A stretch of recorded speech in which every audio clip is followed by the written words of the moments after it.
Como você pode ver pelo cenário ao fundo, minha casa já está quase 100% arrumada. Faltam algumas coisas pequenas, a minha disposição realmente melhorou, continuou boa, mas como você pode ver pelas minhas olheiras, meu sono não melhorou tanto assim, né? Ele melhora um pouco, volta, e às vezes eu tenho uma série de noites na sequência em que eu durmo menos do que eu preciso, e aí a coisa vai ficando complicada de novo. Mas, como eu já falei aqui mais ou menos 1.114.912 vezes, a recuperação do burnout não é linear, né? A gente melhora, a gente piora, aí melhora uma coisa, piora outra, aí melhora uma coisa, piora a mesma coisa, melhora a outra, piora a outra. A gente precisa sempre... por isso a terapia é tão importante na recuperação do burnout, não apenas para fazer com que a gente entenda como a gente lida com as coisas gerando estresse, para que a gente consiga lidar de outra forma com pressões, com cobranças, com expectativas, com dificuldades, para que a gente possa parar de gerar tanto estresse para o nosso corpo, que ficou doente por excesso de estresse, mas também para ajudar a gente a passar por esse período de transformação, porque é uma transformação muito intensa que precisa acontecer quando a gente se vê no meio de um burnout. Para que a gente se recupere, a gente precisa mudar muita coisa, é uma coisa realmente muito profunda, muito intensa, e aí a gente precisa sempre de ajuda nesse processo. Mas isso é só uma introdução para eu falar especificamente sobre o que eu quero falar essa semana, que é uma sugestão que a Marcela deixou outro dia num dos vídeos. Vou ler para você. Ela disse o seguinte: gostaria muito que você falasse sobre como conseguiu sobreviver aos meses de abstinência ao açúcar e à cafeína. Você não ficou mais estressada até se livrar desse ciclo vicioso? Eu fiz um vídeo falando especificamente sobre o açúcar, né? Vou deixar aqui no card. Onde eu conto exatamente o que o açúcar prejudica, o que o açúcar faz de mal para nós, física e mentalmente, tanto no caminho para que se chegue no burnout, como no processo em que a gente passa para se recuperar de um burnout. E o porquê da gente precisar cortar, de preferência 100% do açúcar refinado, da farinha branca, que agem da mesma forma no corpo, cafeína, tudo que sobrecarrega o sistema.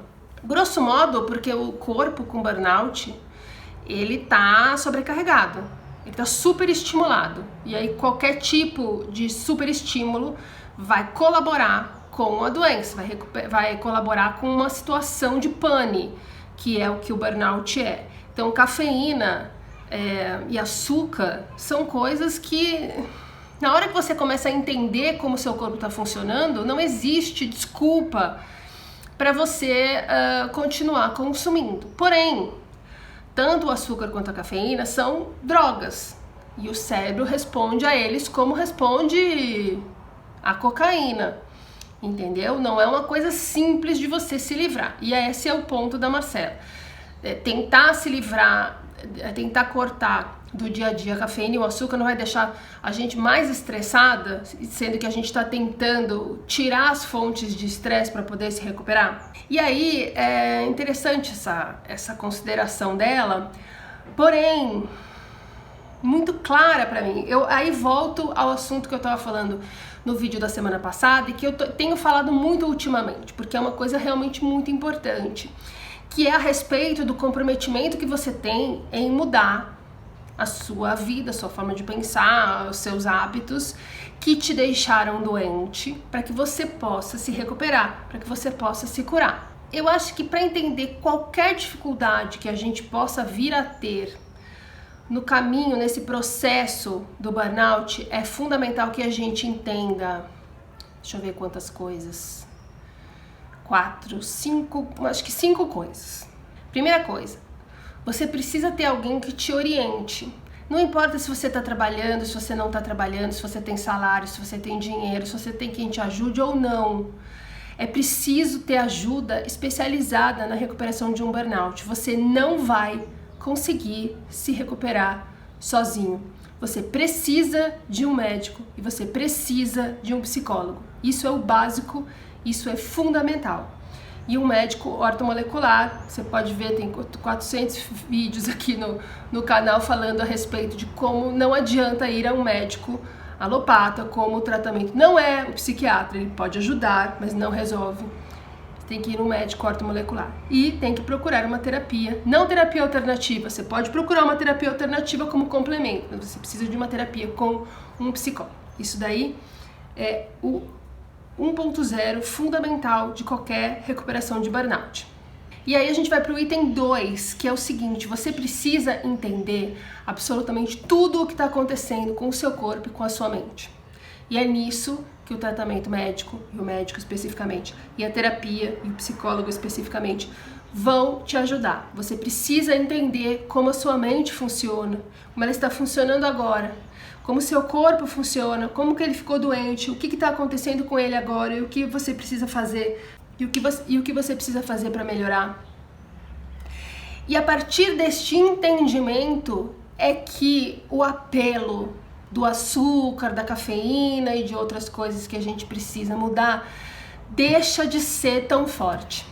Quando você entende o que está acontecendo no seu corpo, quando você entende o que o açúcar e a cafeína colaboram para a sua doença e não para a sua recuperação, você passa a ter um forte apelo contra essas coisas. Terceira coisa é entender que a responsabilidade pelo tratamento é sua e de mais ninguém. Só você pode assumir as rédeas do seu tratamento. Só você pode tomar a frente do seu tratamento. É você quem precisa encontrar os profissionais, explicar para eles o que está acontecendo, fazer todas as perguntas que você precisa para entender o que está acontecendo, para se sentir seguro, para que você possa fazer o tratamento e cuidar da sua vida de uma maneira geral, sem depender das pessoas. A recuperação do burnout está aí para te ensinar, entre outras coisas, a tomar a frente da sua vida, a tomar as rédeas da sua vida. A responsabilidade é sua, não é de mais ninguém. Para de colocar a culpa nas outras pessoas. Para de ficar dependendo das outras pessoas. É você que vai resolver a sua vida. O burnout está aí para te explicar isso.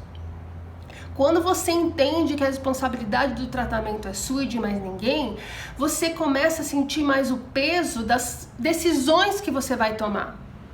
Então, se as pessoas falam pra você, come açúcar, pra você se sentir melhor, é uma escolha sua comer ou não. Você tem ciência se aquilo vai te fazer mal ou não. Você sabe o que vai acontecer porque você já perguntou pro seu médico, porque você já pesquisou, porque você já viu meu vídeo sobre o açúcar, e você sabe que aquilo vai te fazer mal. A responsabilidade é sua, a decisão é sua. Aí você vai decidir, você vai escolher se você consome aquilo ou não. Na verdade, você está escolhendo se você quer continuar doente ou se você quer sarar. Aí você fala, mas não é fácil, porque o meu corpo pede. Sim, eu vou falar especificamente como foi o meu processo. Só queria continuar elencando aqui as 5 coisas que eu acho que são fundamentais para você entender como você consegue cortar o que faz mal para o seu corpo da sua vida. A quarta coisa, também eu falo que nem um disco riscado aqui, é parar de se achar vítima. É parar de colocar a culpa das coisas, das dificuldades que você tem na sua vida em outras coisas, em outros lugares, em outras pessoas. Mas eu tenho dificuldade em parar de comer açúcar porque eu tô doente. Porque o meu trabalho é estressante. Porque eu tenho que lidar com o meu chefe. Porque todo dia às 4 horas da tarde fulano vem aqui com um bolo. Porque não sei quem vende brigadeiro. Porque todo mundo toma café na minha frente. Porque me oferecem café, então eu não posso.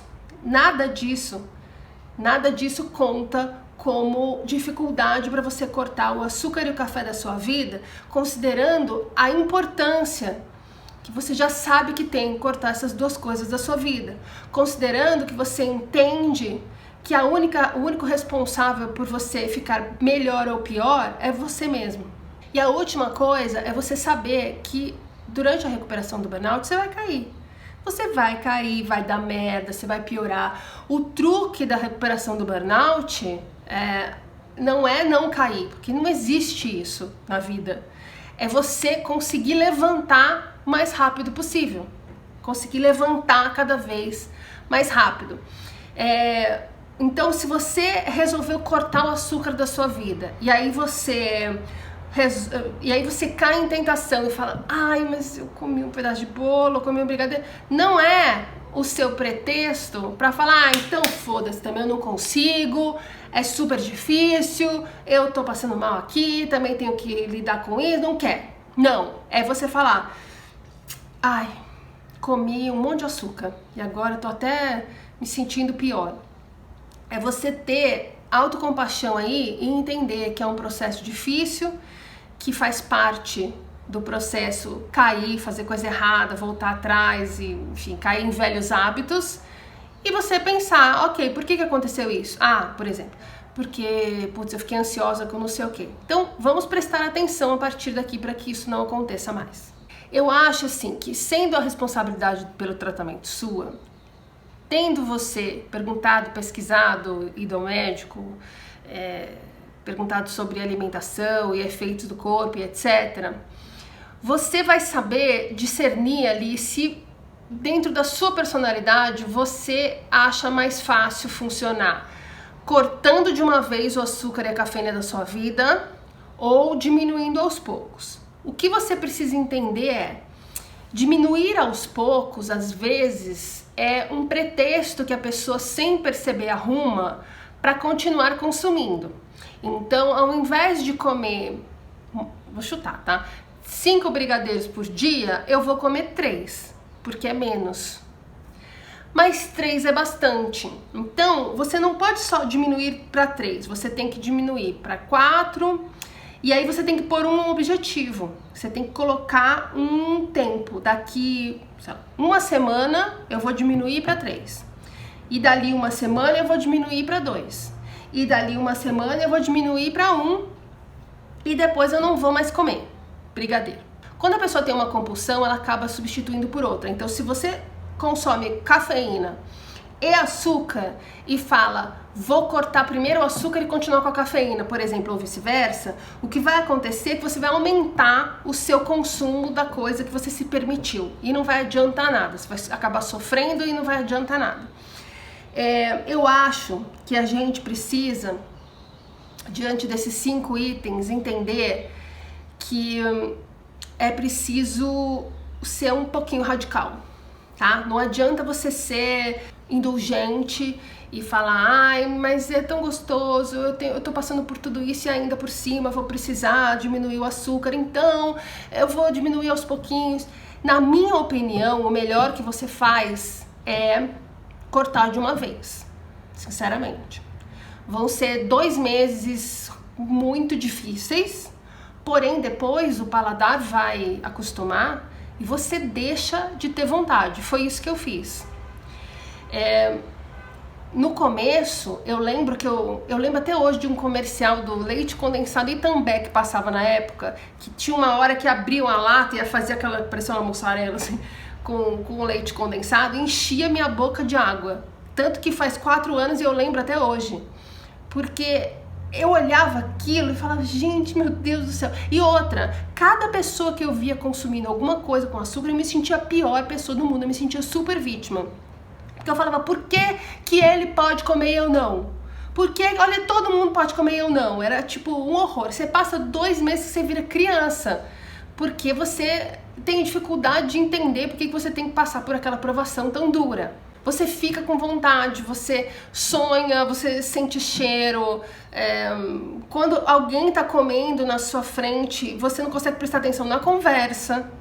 Só que são 2 meses e isso vai diminuindo, diminuindo, diminuindo. E o seu paladar, ele vai deixando de exigir aquela quantidade de doce.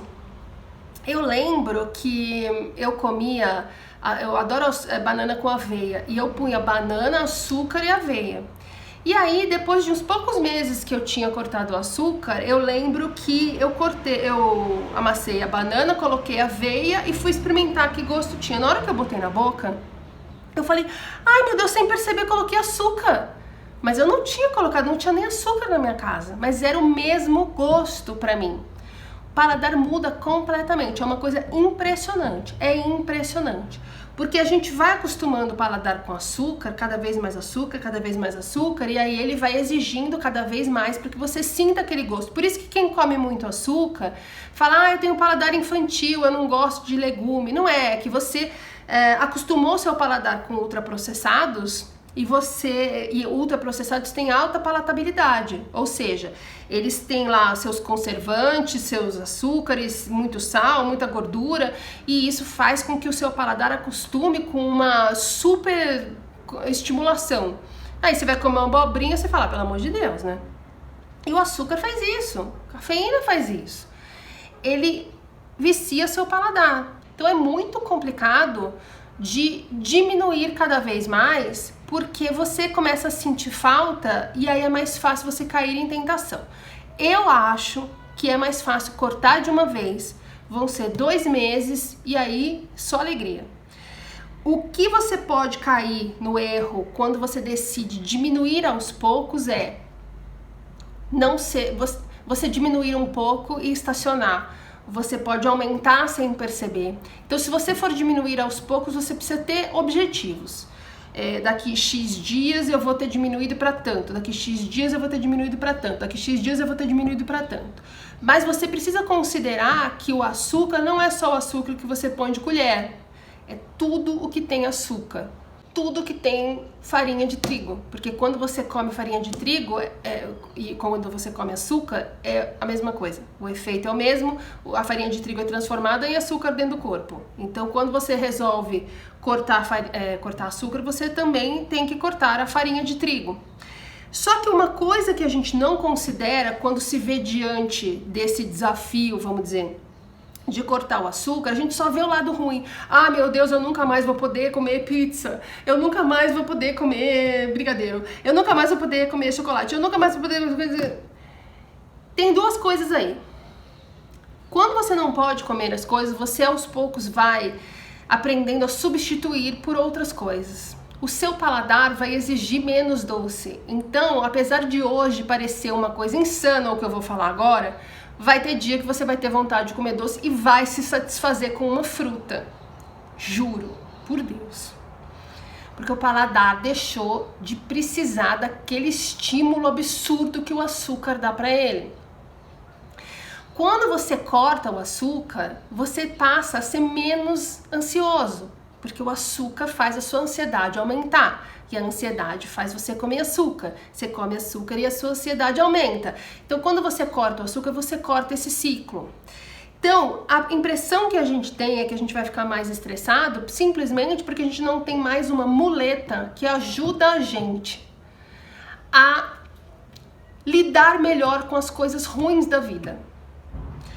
Porém, se a sua proposta é se recuperar do burnout, significa que você vai aprender a lidar melhor com as coisas e você não vai precisar de muletas. Então, quando você tem consciência daqueles 5 itens que eu falei, e você sabe que você precisa disso para se recuperar, e a coisa mais importante para você agora é se recuperar, fica fácil você cortar o açúcar. Fica fácil você cortar o café. Você tem dificuldade uma dificuldade muito grande, quando você não consegue entender por que você deve fazer aquilo. Quando você acha que não vale a pena.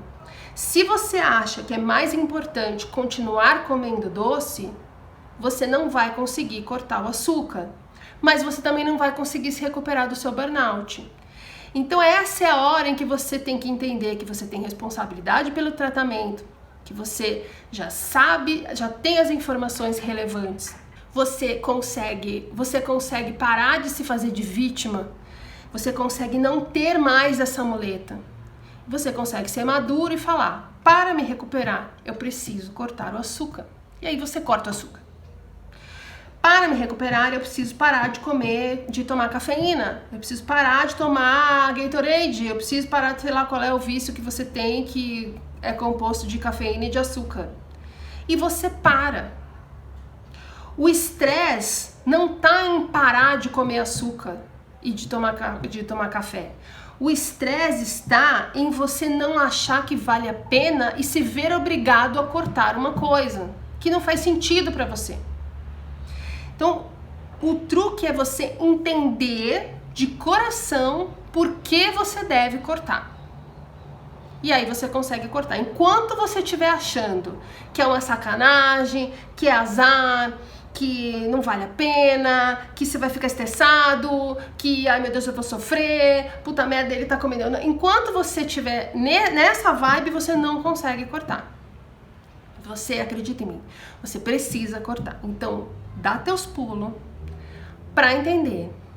Pergunta pro seu médico, pesquisa, vê meu vídeo do açúcar e corta essa bodega. Eu falo mais de açúcar porque esse é o meu vício. Eu não sou viciada em cafeína. Aí você fala assim, ah, mas você tá falando de um e não dos dois. É a mesma coisa.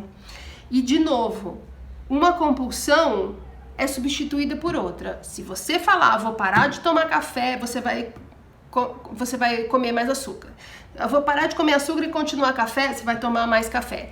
Você tem que fazer ao mesmo tempo com os dois.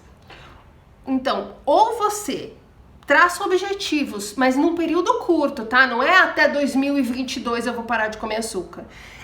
Eu vou cortar para metade, daqui 2 semanas eu vou estar comendo metade do que eu como hoje. E daqui 1 mês eu vou ter cortado o açúcar da vida. E aí você precisa ficar firme. A rédea tá na sua mão. Quanto você gostaria de se sentir bem de novo? Quanto no seu coração você quer sarar? Então, é quanto você vai ter de força para cortar açúcar e cafeína. É muleta isso, gente. É muleta isso, é fuga isso. Entende como isso funciona. Entende como a alimentação faz diferença no tratamento. Entende o que o açúcar e a cafeína estão prejudicando o seu corpo, que já está super estimulado. Entende qual é o seu papel na recuperação de um burnout. E aí vai ficar fácil você cortar. Se você foca, eu preciso cortar açúcar, como se isso fosse um castigo, você está sendo vitimista. Você não está entendendo o todo. Você continua gerando estresse. Gente, o estresse quem gera é a gente, tá? Então, quanto a gente entende da situação é quanto a gente consegue lidar com ela da melhor forma. Como eu faço para cortar o açúcar e a cafeína sem me estressar? Entendendo por que eu devo cortar o açúcar e a cafeína, entendendo que eu preciso disso para sarar e entendendo que eu acho que vale mais a pena eu abrir mão de açúcar e de café para que eu sare. Vale mais a pena fazer isso do que continuar tendo esses pequenos prazeres e não conseguir sarar. Assim como vale a pena eu repensar minha trajetória profissional, abrir mão do que me faz mal, arrumar uma renda temporária e cortar custo enquanto eu estou em tratamento, vale mais a pena isso e sarar do que tentar manter meu status, tentar continuar fazendo com que as pessoas saibam que eu sou uma pessoa bem-sucedida, que eu tenho um cargo bacana, eu não quero me queimar no mercado e continuar cada vez mais doente até você ter um treco como esse meu que me deixou sem trabalhar mais de 4 anos. Eu sempre falo isso para as pessoas, não é pior? Então, quando você tiver com vontade de comer açúcar e tomar café de novo, você lembra de mim falando assim para você: não é pior você continuar superestimulando o seu corpo até que você fique se sentindo pior, com o sistema funcionando mal, mais estressado, até você ter um treco que nem eu? Mas se você achar que vale a pena comer o açúcar, come. É isso que você tem que pensar. Corta o açúcar da sua vida. Corta a farinha branca, a farinha de trigo da sua vida. Eu cortei também arroz branco. Mas aí é o seguinte, eu tenho hipoglicemia. Então eu preciso cortar mais coisas, né? O meu objetivo sempre é pelo índice glicêmico. Então eu também não posso comer arroz branco. Eu também, por exemplo, farinha de arroz é uma coisa que eu preciso evitar. Eu tenho que evitar soma de coisas. Então, por exemplo, eu não posso comer uma banana de sobremesa, porque eu vou somar o açuquinha do arroz que eu como, mesmo sendo integral, com o açuquinha do legume, com o açuquinha da banana. Eu preciso esperar 1h30 para comer uma fruta, por exemplo, entendeu? Então tem regras que não se aplicam exatamente a quem tem burnout, e sim a quem tem hipoglicemia.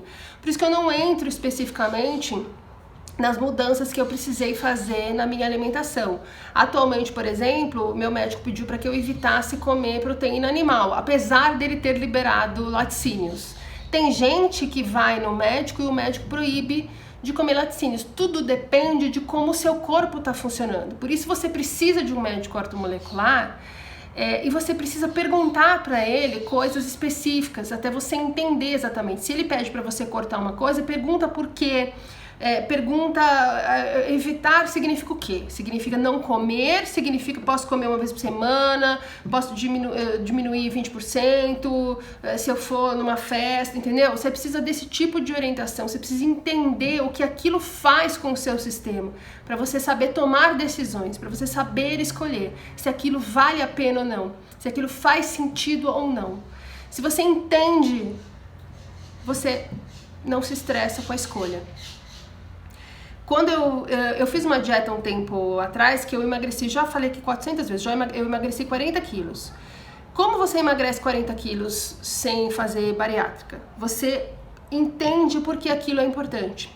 Foi a única vez que eu consegui emagrecer e manter o peso, apesar de eu ter engordado 6 quilos dessa época pra cá. Mas eu sempre emagrecia, por exemplo, 30 e engordava 35 em questão de 4, 5 meses. Eu emagrecia 30 e engordava 35. Emagrecia 20 e engordava 25. Porque eu fazia aquilo puramente pela estética. E eu não achava que aquilo ia realmente mudar a minha vida, no fundo, no fundo. Eu achava superficialmente, mas no fundo eu sabia que não ia mudar, como já não tinha mudado outras vezes. Então eu fazia aquilo sem convicção. Quando você faz sem convicção, você sofre e não tem o resultado. Então eu engordava de novo, às vezes nem emagrecia. Então você precisa ter a convicção de que isso é importante e vale a pena. E isso você só vai ter entendendo. Quando eu emagreci e não engordei de novo? Quando eu tive um problema de saúde relacionado ao sobrepeso. Eu tive uma esteatose que foi causada pelo excesso de peso. Se eu engordasse 1 quilo, eu entrava na obesidade mórbida. É muita obesidade, gente. Tem obesidade, tem sobrepeso, obesidade 1, 2, 3 e mórbida. Eu tava quase na mórbida. Na hora em que você se vê diante disso, você fala assim, olha o que eu fiz. E aí você sabe que se você não emagrecer, você vai ficar seriamente doente. E aí esta consciência me fez fazer escolhas que me proporcionaram perder 40 quilos. Foi super legal, super tranquilo, todos os dias eu fazia sem sofrer? Óbvio que não. Que também não vai acontecer isso com você comendo açúcar. Você vai ter um dia que você vai sofrer com aquilo, vai ter um dia que você vai comer e depois vai se sentir culpado. Faz parte do processo. O negócio é fazer sentido, não se achar vítima, entender que o seu tratamento depende de você, das escolhas que você faz, das decisões que você toma. Tá? Fez sentido, não tem estresse, conseguiu.